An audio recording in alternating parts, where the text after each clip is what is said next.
चुन के इस तरह से देश के अलग अलग भागों में बसाया गया, जिससे जहाँ जहाँ बीजेपी के वोट कम हैं वहाँ झुग्गियाँ डाल के अगर इन लोगों को वहाँ बसाया गया तो वहाँ बीजेपी का एक पक्का वोट बैंक तैयार हो जाएगा, बीजेपी के वोट बढ़ जाएंगे। और आने वाले इस चुनाव में तो नहीं, आने वाले भविष्य के चुनाव में बीजेपी को इससे बहुत बड़ा चुनावी फायदा मिल सकता है, ऐसा कुछ लोगों का कहना है। मुझे नहीं पता ये सच है कि गलत, लेकिन सबसे बड़ा प्रश्न है कि बीजेपी ये क्यों कर रही है। एक तरफ बीजेपी की हरियाणा सरकार हरियाणा के बच्चों को रोजगार देने में असमर्थ है।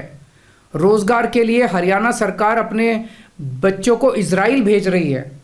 इजराइल में हम सब जानते हैं कि युद्ध चल रहा है, हमारे बच्चों को युद्ध में धकेला जा रहा है। अपने बच्चों को तो रोजगार है नहीं और पाकिस्तानियों को भारत लाके उनके बच्चों को रोजगार देना चाहते हो। मेरी तो ये बात बिल्कुल समझ से परे है। बीजेपी वाले पूरी दुनिया से बिल्कुल उल्टा चल रहे हैं।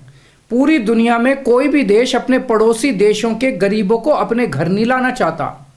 पड़ोसी देशों के लोगों को अपने देश में आने से रोकने के लिए पूरी दुनिया में हर देश तरह तरह के कानून बनाता है, बॉर्डर पे दीवारें लगाता है, बॉर्डर पे बिजली की तारें लगाई जाती हैं ताकि पड़ोसी देश का कोई भी व्यक्ति हमारे देश के अंदर ना आ सके। बीजेपी शायद अकेली पार्टी है पूरी दुनिया की जो पड़ोसी देश के गरीब लोगों को अपने देश में घुसाने के लिए दरवाजे खोल रही है, बिल्कुल उल्टा कर रही है। एक और बात है सोचने की, पिछले 10 सालों में 11 लाख से ज़्यादा भारत के बड़े बड़े अमीर उद्योगपति और व्यापारी भारत छोड़ के चले गए। ये लोग भारत में फैक्ट्री चलाया करते थे, इंडस्ट्री चलाया करते थे, बड़े बड़े व्यापार किया करते थे, लाखों लोगों को नौकरी देते थे, रोजगार देते थे। ये बीजेपी की गलत नीतियों और उनके अत्याचार से तंग आके भारत छोड़ के चले गए।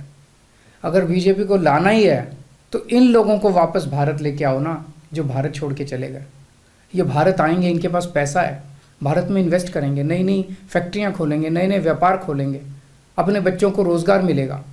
ये क्या बदतमीजी है कि बांग्लादेश के, पाकिस्तान के और अफगानिस्तान के लोगों को हमारे देश में लाके बसाएंगे और उनको हमारे बच्चों के हक के रोजगार उनको देंगे।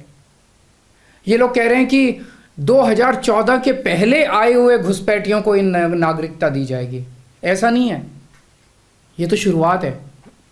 एक बार ये सिलसिला चालू हो गया, एक बार दरवाजे खुल गए तो फिर बहुत बड़ी संख्या में पाकिस्तानी और बांग्लादेश से लोग भारत में आने लगेंगे।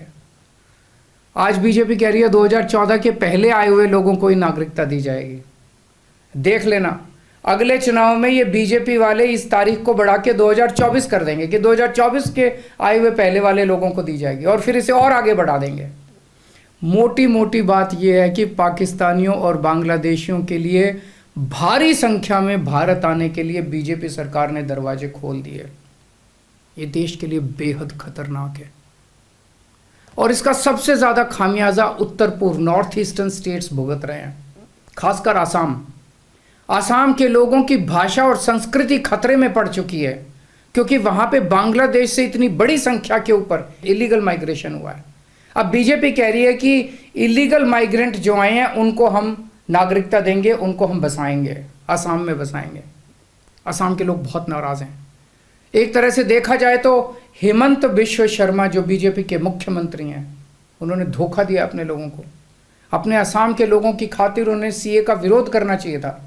उन्हें कहना चाहिए था कि असम के लोगों की संस्कृति और भाषा दोनों खतरे में हैं, ये बिल्कुल बर्दाश्त नहीं किया जाएगा। तो दोस्तों, पूरे देश की मांग है कि सीए को वापस लिया जाए। हम किसी हालत में अपने बच्चों की नौकरियां, अपने बच्चों के रोज़गार दूसरे देश के लोगों को किसी हालत में नहीं देंगे। और अगर बीजेपी नहीं मानती तो इसको वापस नहीं लेती तो इस चुनाव के अंदर बीजेपी के खिलाफ वोट करके आप अपना गुस्सा जाहिर कीजिए। नमस्कार।